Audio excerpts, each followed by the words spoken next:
Bonsoir à tous, nous sommes le mardi 12 avril 2016. Dans l'actualité, ce soir, nous assisterons à un exercice d'évacuation grandeur nature, et pas n'importe lequel, puisqu'il s'agit de celui du téléphérique de la Cime-Caron à Val Thorens. Il culmine à 3100 mètres d'altitude et cette année, les vacanciers ont été associés à l'opération.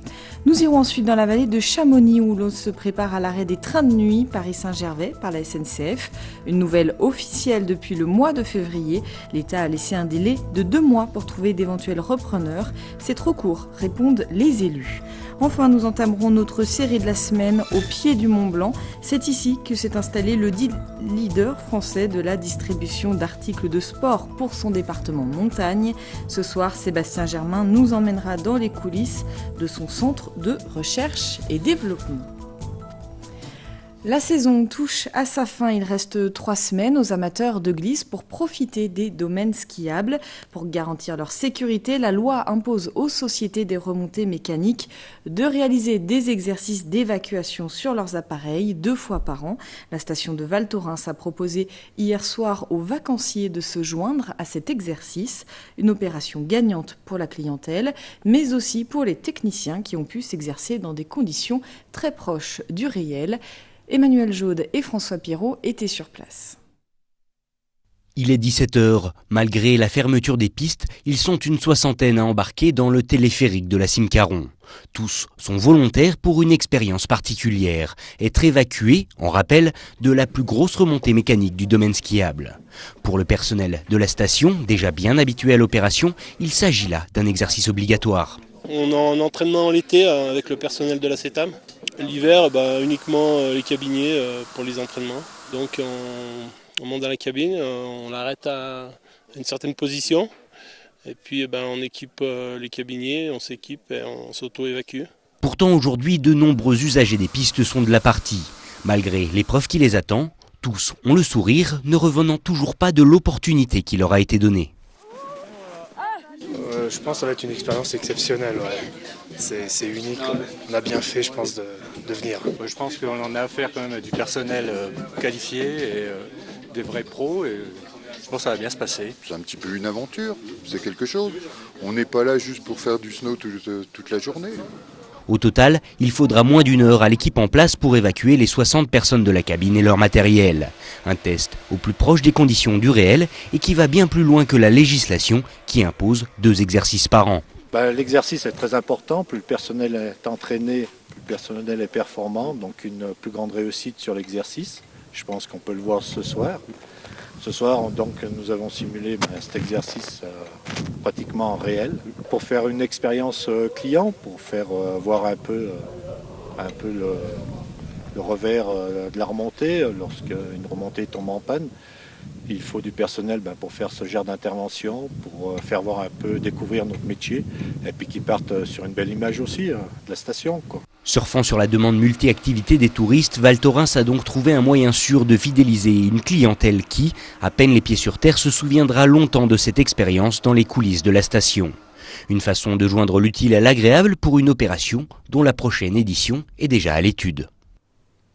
Le mouvement Nuit debout a été lancé au soir du 31 mars contre le projet de loi de réforme du Code du travail. Depuis, il se poursuit chaque soir à Paris et partout en France. Une 50aine de villes est déjà concernée. Ce week-end, une centaine de personnes s'est ainsi réunie à Annecy. Demain, mercredi, à 18h, une première assemblée générale est annoncée à Chambéry. Rendez-vous est donné au parc du Vernet. Elle sera suivie d'un pique-nique musical dès 20h. On reparle des trains de nuit entre Paris-Saint-Gervais et Paris-Bourg-Saint-Maurice. On a déjà eu l'occasion d'en parler dans ce journal. À partir du 1er juillet, la SNCF arrêtera ces différentes liaisons.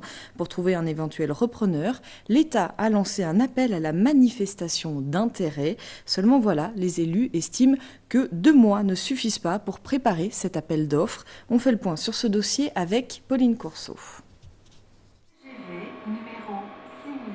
Roulera, roulera plus. C'est un peu la question du moment. En tout cas, depuis quelques semaines, l'espoir renaît. L'État a en effet pris la décision d'ouvrir à la concurrence ces lignes et donc de proposer une reprise par un privé. Seulement voilà, les délais sont courts, très courts, et toutes les conditions ne seraient pas réunies pour une reprise en bonne et due forme. Quand vous reprenez une activité, il faut en convenir, il il est nécessaire d'avoir les chiffres, les recettes, les coûts de l'exploitation, le statut du matériel. Tous ces éléments-là ne sont pas renseignés ou très insuffisamment par l'appel à manifestation d'intérêt qui a été lancé par le secrétaire d'État au transport, dont on se demande réellement s'il a envie de voir quelqu'un d'autre prendre cette ligne. Moi, je pense qu'en fait, la réponse est non. Éric Fournier demande donc que ce délai soit repoussé au 30 septembre au lieu du 30 mai. Conséquence, si cela est accepté, la SNCF devra d'ici là assurer le service. Il a également sollicité un rendez-vous auprès du patron de la SNCF. De notre côté, en tout cas, c'est silence radio de la part de la compagnie ferroviaire qui s'exprimera plus tard si elle le juge nécessaire. Pour l'État, c'est la même, personne ne s'exprime sur le sujet. Un dossier épineux donc, et finalement dans tout ça, on voit mal qui peut sortir gagnant. On avait là véritablement l'occasion de redynamiser une ligne. On a des potentiels touristiques absolument impressionnants, qu'il s'agisse des stations de Savoie ou des stations du secteur des vallées du Mont-Blanc. Et je crois qu'un opérateur qui fait convenablement son travail peut absolument trouver des motifs à rentabiliser cette ligne. Pour le moment, 2 privés se sont intéressés à cette reprise des lignes et attendent plus de détails quant aux modalités de rachat. Ce qui est sûr, c'est qu'une suppression définitive de ces lignes engorgerait encore plus les routes en direction des stations de ski. À l'heure où les questions environnementales sont au cœur des débats, personne n'a l'air de pouvoir prendre le bon wagon. En bref, Laurent Wauquiez, élu président de la région Rhône-Alpes-Auvergne au mois de décembre dernier, a décidé de rétablir les bourses au mérite pour les lycéens, des bourses supprimées au niveau national. Ces bourses régionales d'un montant de 500 € seront mises en place dès cette année pour tous les nouveaux bacheliers rhône-alpins obtenant la mention « Très bien » et ce, sans condition de ressources. Cette mesure qui pourrait concerner près de 6000 élèves coûtera 3 millions d'euros au Conseil régional.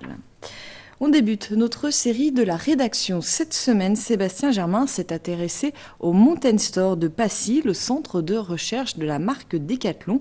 350 personnes travaillent chaque jour sur ce site inauguré il y a plus d'1 an. Ce soir, focus sur les différentes activités de ce centre atypique. Nous sommes à plus de 800 km du siège lillois de la Maison Mère. Bienvenue au Mountain Store, 10 000 m² consacrés à la montagne. Niché au pied du Mont Blanc, cet endroit atypique a une double vocation.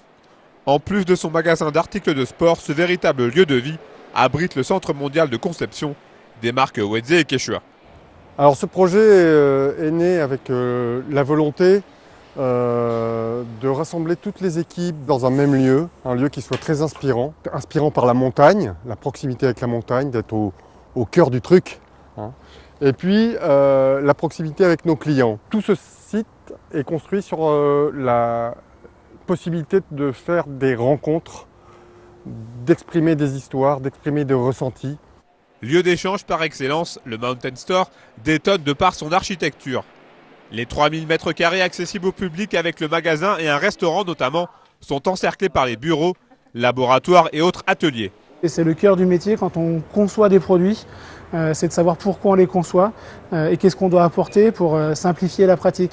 Le gros danger serait de se dire je pense que ça c'est bon pour l'utilisateur. Ici, chaque marque du groupe a son espace dédié à la discussion, au test, mais surtout à la création. On est au cœur de l'activité, au cœur de la pratique, au contact au quotidien des clients. Donc à chaque fois qu'on se pose une question sur une fonctionnalité, sur un bénéfice, sur un choix de couleur, sur une taille, on pousse une porte, on est directement au contact des clients et on va trouver nos réponses en les questionnant et entre guillemets en les utilisant pour pouvoir prendre des décisions sur les produits. On est au pied du Mont Blanc, un matin, au lieu de venir directement au bureau ouvrir l'ordinateur, on prend les paires de ski, on prend les casques et on va sur les pistes aller analyser tout ce dont on a besoin. Parmi les nombreuses curiosités du site savoyard, il y a également l'atelier de prototypage, sorte de caverne d'Ali Baba, d'où sortent la plupart des articles des rayons textiles. Le chef de produit d'abord remonte un besoin.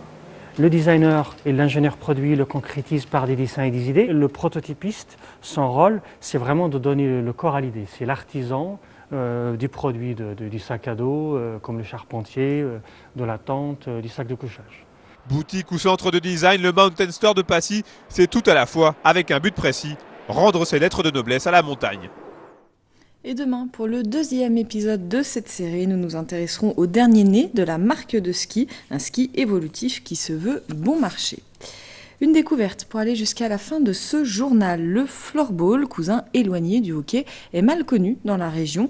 Et pourtant, savez-vous que l'un des meilleurs clubs français est installé à Annecy? Les Trolls disputeront la demi-finale du championnat de France de Division 1 dans quelques semaines. Sébastien Germain a rencontré l'équipe en pleine préparation. Les Trolls d'Annecy, c'est tout d'abord une histoire de famille. Les Russo Mendoza, originaires du Venezuela. Manaure, le fils aîné, est entraîneur-joueur et Alejandro, le père, président et homme à tout faire. Ajoutez à cela Tuna, le deuxième fils, un des membres fondateurs du club, et vous obtenez les Trolls d'Annecy. Et en à peine 4 ans d'existence, le club annécien est déjà une place forte du floorball français. On voudrait pouvoir être le point d'ancrage du floorball français. Faire d'Annecy et de la Haute-Savoie le centre national des formations pour le floorball en général. Raconter l'épopée des Trolls d'Annecy, c'est aussi mettre un coup de projecteur sur le floorball, une discipline méconnue en France, mais un sport majeur dans les pays scandinaves ou chez nos voisins suisses. Il y a des matchs, des gros matchs en Suède qui se jouent devant 30 000, 40 000 spectateurs. C'est le cousin germain du hockey sur glace. Il naît de la préparation d'été des hockeyeurs. Et comme il est rapide, il est facile à appréhender, on n'a pas besoin de patins, on y est tout de suite. Les Trolls d'Annecy, on l'a compris, jouent la gagne. Champion de France de Division 2 en 2013, le club au Savoyard apprend vite. En témoigne son titre de champion de France de Division 1 en 2014. Après une dernière saison terminée dans la douleur, Manaure Russo Mendoza, capitaine de l'équipe de France, entend bien emmener ses joueurs vers un nouveau titre. On est très content pour la première fois en 3 ans en D1 d'éviter les barrages de quart de finale. On va avoir un match délicat en demi-finale. Je pense qu'on a le potentiel largement sur cette fin de saison pour aller chercher la première place.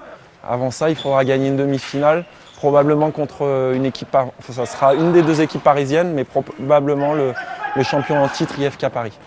En attendant les demi-finales qui auront lieu au mois de mai prochain à Besançon, les Trolls ont l'intention de profiter à fond de leur unique créneau d'entraînement, le vendredi soir entre 20h et 22h, pour peaufiner les derniers réglages. C'est la fin de cette édition. Merci de votre fidélité à l'information sur 8 Mont-Blanc. Merci à toute l'équipe. Tout de suite, c'est la météo de Thierry Paul. Passez une très belle soirée. À demain.